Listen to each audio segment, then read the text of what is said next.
최근 10년 새 부쩍 화제가 된 어린이 유행병이 있다? 정체는 바로 주의력 결핍 과잉 행동장애, 일명 ADHD.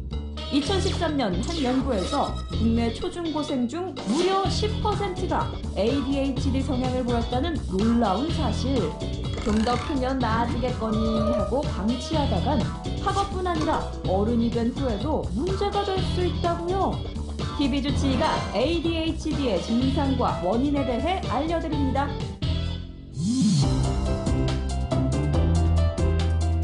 안녕하세요. TV주치의 신재원입니다. 네, 안녕하세요. 신미정입니다. 네, 우리 아이가 만약 또래보다 네. 정말 산만하거나 이런 경우에는 부모님들이 많이 걱정들을 하세요. 그렇죠. 이게 ADHD가 아닐까, 또 이게 나중에 우리 아이가 이것 때문에 공부를 잘 못하는 게 아닐까, 이런 걱정들을 많이 하십니다. 네, 맞습니다.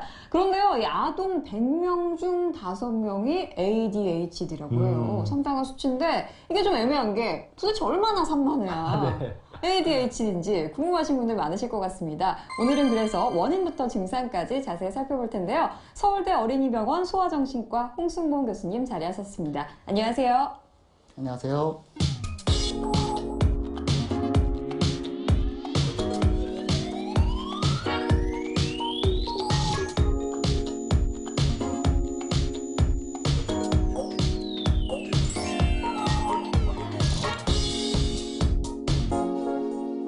네, 이게 산만하다. 아이가 산만한 거는 어느 정도 이렇게 그렇죠. 다 산만하지 않습니까? 너무 근데 얌전해도 이상하다. 어느 정도 산만한 경우에 ADHD라고 할 수 있는 건가요, 교수님?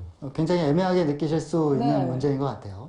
아이들은 아무래도 어른이 보기엔 산만하죠. 그런데 그 산만한 것들이 또래와 사실은 비교를 해서 또래 나이에 비해서 좀 더 산만하고 집중을 못할 때 그때 ADHD가 아닌가를 생각해 봐야 되고요. 그러다 보니까 또래를 모아놓는 어떤 단체 생활하는 유치원이나 초등학교 이런 경우에서 좀 눈에 잘 띄는 경우가 많습니다. 네, 그렇군요. 이 교수님께서도 말씀해 주셨지만 이 산만하다라는 단어 자체가 좀 애매해요. 네. 그래서 ADHD 증상을 대표하는 또 다른 증상 어떤 것들이 있을까요? 예, 산만하다는 건 굉장히 애매한 포괄적인 표현이죠. 근데 ADHD라는 이름에 다 들어있는 편이긴 합니다. ADHD가 영어로 돼 있다 보니까 약어로 돼 있고 그러니까 굉장히 무섭고 이상한 병으로 생각하시는 경우가 있는데 그렇지가 않고요. 풀어서 이해하면 굉장히 쉽습니다. 네. ADHD, AD는 Attention Deficit, 그러니까 주의력 결핍이고요. HD는 Hyperactivity, 과잉 행동이라고 합니다. 그리고 D는 병이라는 뜻인데 사실 이게 디스오더를 번역을 장애라고 했어요. 그래서 공식 명칭은 주의력 결핍 과잉 행동 장애인데 사실 여기서 장애는 우리가 장애인이라고 하는 것과는 전혀 다른 번역만 그렇게 된 것이니까 오해는 없으시기 바랍니다. 주의력 결핍이라는 것은 좀 해야 될 일이 있을 때 뭔가 마음속에 어떤 사소하게 드는 생각 혹은 주변의 사소한 자극으로 인해서 그쪽으로 정신이 팔려버리는 겁니다. 네. 그러다 보니까 해야 할 일을 끝까지 못하거나 하더라도 체계적으로 못하거나 실수가 잦거나 밖에서 보기에 아이가 멍하니 있고 좀 딴 생각을 하고 있는 듯이 보이는 경우가 많고 해야 할 일을 잊어버리거나 또 물건을 잃어버리거나 이런 것들이 주의력 결핍에 해당합니다. 과잉 행동도 말씀드렸는데요. 네. 이거는 행동이 과한 것이죠. 그래서 막 돌아다니고 좀 여러 가지 기어 오르기도 하고 뛰어다니기도 하고 또 가만히 있더라도 가만히 있지 못하고 꼼지락꼼지락 거리고 그런 모습이 있습니다. 말도 많고 또 좀 시끄럽고 그렇게 되죠. 마지막으로 하나 말씀드린 충동성이라는 거는 평소에는 가만히 있다가 불쑥 어떤 말을 하고 행동을 하는 겁니다. 그러니까 때를 기다렸다가 말을 하거나 그래야 되는데 그러지 못하니까 끼어들고 다른 사람을 방해하게 되고 순서를 지키지 못하고 이런 모습들을 보이게 됩니다. 네, 그렇군요. 이 주의력 결핍 과잉 행동 장애 증상 중에서 이게 얌전하게 있는데 이 ADHD인 경우가 있죠? 예, 맞습니다. 일명 조용한 ADHD라고 하는 것이죠. 방금 말씀드린 주의력 결핍이 주로 있고 과잉 행동이나 충동성은 별로 없는 경우가 해당이 됩니다. 그러니까 좀 멍하니 있고 해야 할 일을 마치지 못하거나 하더라도 굉장히 오래 걸려서 하거나 안 하려고 하거나 이런 모습들이 해당이 되고요. 사실 남자아이들은 산만하고 행동적으로 드러나는 경우가 많은데 여자아이들은 속으로 조용하게 집중을 못하는 경우가 많이 있죠. 네, 그렇군요. 그래서 그렇게 집중을 어려워하게 되면 이 어린아이들도 생활을 할 때 본인 스스로도 좀 불편할 것 같거든요. 학교에서라든지 유치원, 집에서 어떤 불편함이 있을까요? 맨날 혼나잖아요. 맞습니다. 사실은 이제 본인은 처음에는 잘 모를 수도 있고요. 그런데 주변의 어른들, 부모님도 그렇고 선생님도 그렇고 아이를 이제 꾸중을 많이 하게 됩니다. 뭐 공부를 안 해서 꾸중하는 것뿐만이 아니고요. 어떤 공공장소에서 얌전히 있는다든가 다른 사람을 배려하거나 순서를 지키는 이런 것들이 예절이 필요한데 그런 것들을 잘 하지 못하다 보니까 꾸중을 안 할 수가 없죠. 네. 그런데 가끔은 그럼 꾸중을 전혀 안 하면 어때요? 이러시는 분도 계세요. 그런데 선생님도 꾸중 못하게 잘 말씀드리고 부모님도 꾸중을 절대 안 하신다고 하더라도 아이가 스스로 자꾸 실수가 많고 열심히 하려고 그러는데 결과가 안 좋고 이러다 보니까 아이 스스로도 그거를 영향을 받습니다. 네. 그렇게 되면은 자존감이라고 하죠. 자존감이 저하가 되고 그렇죠. 그러다 보면 좀 심해지면 불안이나 네. 우울 이런 것들이 생기게 되죠.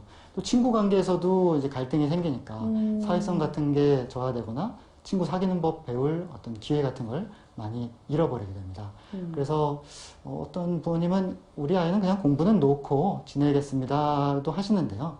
학습만의 문제가 아니고 정서적인 부분, 사회성적인 부분 이런 부분에 복합적으로 부정적인 영향이 있을 수 있기 때문에 ADHD는 꼭 치료해줘야 되는 상태가 됩니다. 네, 네, 맞습니다. 그렇군요. 많은 부모님들이 이제 공부를 할 때, 뭐 학습을 할 때 이제 집중을 하지 못하기 때문에 걱정들을 많이 하시는데 이게 보통 아이들은 사실 집중할 수 있는 시간이 좀 정해져 있지 않습니까? 이게 뭐 엉덩이 붙이고 공부를 한다고 해도 한 30분 이상 하기 힘든 거 아닙니까? 네, 그렇죠. 원래 아이들은? 그렇습니다. 실제로 어떤 부모님들께서는 공공장소에서 조금만 시끄럽게 해도 예민하시거나 본인 기준이 너무 엄격하셔서 하루 종일 아이가 공부하기를 기대하시거나 네. 이런 경우도 사실은 있습니다.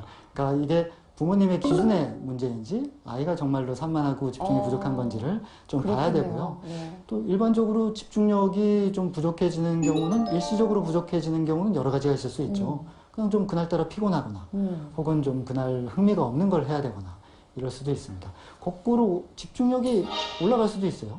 ADHD가 있는 아이인데도 특정한 거를 할 때는 굉장히 집중을 잘할 수도 있습니다. 오락 같은 거. 맞습니다. 그렇겠네요. 네. 컴퓨터 게임 같은 거 할 때는 어. 집중을 좀 잘하는 듯이 보일 수도 있습니다. 그런 경우를 이제 감안을 해서 정말 집중력이 부족한 건지 상황에 따른 건지 이런 것들을 한편으로는 전문가와 상의하실 필요가 있을 때도 있습니다. 네, 그렇군요. 이제 그래서 전문가한테 갔는데 이게 ADHD라고 딱 진단을 받으면 부모님이 되게 덜컹하시잖아요. 그렇죠. 이게 내가 애를 잘못 키워서 이렇게 됐나 보다. 교수님 그건 아니지 않습니까? 예, ADHD라는 거는 타고나는 부분이 크고요. 양육으로 인해서 ADHD 집중력이 부족해지는 경우는 굉장히 영향이 아주 적거나 미미하다고 봅니다. 네. 유전자의 영향이 한 70% 되는 것으로 보고 있습니다. 네, 그렇군요. 그러면 결국은 이 뇌하고 관련이 있는 거 아니겠습니까? 유전적인 성향이 크다면 결국은 이제 그 유전자에서 만들어지는 어떤 뇌세포나 어떤 물질이나 이런 것들이 많이 관련이 되지 않겠습니까? 네, 맞습니다. 그런데 한 가지 유전자의 영향이 크다고 할 때 오해하시면 안 되는 부분은요. 아버지나 어머니의 어떤 특정 유전자가 아이에게 내려가서 ADHD가 생기는 것은 아니고요. 거기에 관여하는 유전자는 굉장히 많고 아직 밝혀지지 않은 부분도 네. 굉장히 큽니다. 부모님의, 아버님의 어떤 수많은 유전자들, 어머님의 무수한 유전자들이 새로운 조합으로 섞여서 새로운 아이가 탄생을 하는 거 아니겠습니까? 그 과정에서 좀 집중력적으로 좀 부족하게 어떤 섞여 있는 게 있지 않겠느냐 이렇게 보고 있습니다. 그런데 그런 유전자의 영향으로 뇌가 만들어질 때 뭐 머리는 좋을 수 있습니다. 머리는 좋은데 집중력이 좀 부족하다거나 이런 영향이 있는 것이죠. 뇌에서는 특히 좀 크게 보면 뇌의 앞부분에 있는 전두엽이라는 부분이 집중력과 가장 관련이 많고요. 그리고 미시적으로 보면은 신경전달 물질, 그 중에서도 도파민, 노르에피네프린 이런 물질들이 집중력과 관련이 많습니다. 그래서 뭐 유전자가 영향이 있다, 뇌, 전두엽이 영향이 있다, 신경전달 물질이 영향이 있다 이런 것들은 사실은 다 함께 통하는 일관된 이야기가 되겠습니다. 네, 그렇군요. 이 ADHD도 말고 이제 틱이라는 또 병이 있는데 이 ADHD와 틱이 좀 관련이 있다고 제가 얘기를 들었어요. 어떻게 좀 관련이 있나요? 예, 틱이 꼭 ADHD 때문에 생긴다 이렇게 말씀을 드릴 수는 없지만 같이 있는 경우가 많고 또 순서상으로는 ADHD가 먼저 생기고 틱이 나중에 나타나기 때문에 다소는 또 원인적 영향도 있는지 지금 연구가 진행 중에 있습니다. 틱이라는 거를 간략히 그래도 좀 말씀을 드리면 운동틱, 음성틱 이렇게 나누는데요. 좀 몸을 갑작스럽게 이렇게 좀 움직이는 거, 이거 운동틱이라고 합니다. 눈을 깜빡이거나 코를 찡긋찡긋하거나 얼굴을 움찔움찔하거나 고개를 움직이기도 하고 어깨를 들썩이기도 하고 이런 것들이 해당하고요. 또 음성틱은 좀 목으로 소리를 낸다던가 이런 것들이 반복되는 것이죠. 그래서 ADHD가 있는 경우에는 부모님들이 이런 게 겉으로 주로 드러나는 증상이다 보니까 틱만 치료하면 된다고 생각하시는 경우가 있는데 말씀드렸다시피 ADHD 자체에 어떤 광범위한 영향들이 있기 때문에 ADHD를 꼭 치료해 주는 게 필요하다고 할 수 있습니다. 네. 사실 뭐 ADHD라는 게 이게 꼭 뭐 어떤 생명에 직결되는 병은 아니지만 이게 또 이렇게 삶의 질을 좀 이렇게 떨어뜨릴 수가 있습니다. 그래서 잘 발견해서 치료받는 게 무엇보다 중요하다는 생각이 듭니다. 오늘 도움 말씀 주신 홍순범 교수님 고맙습니다. 감사합니다.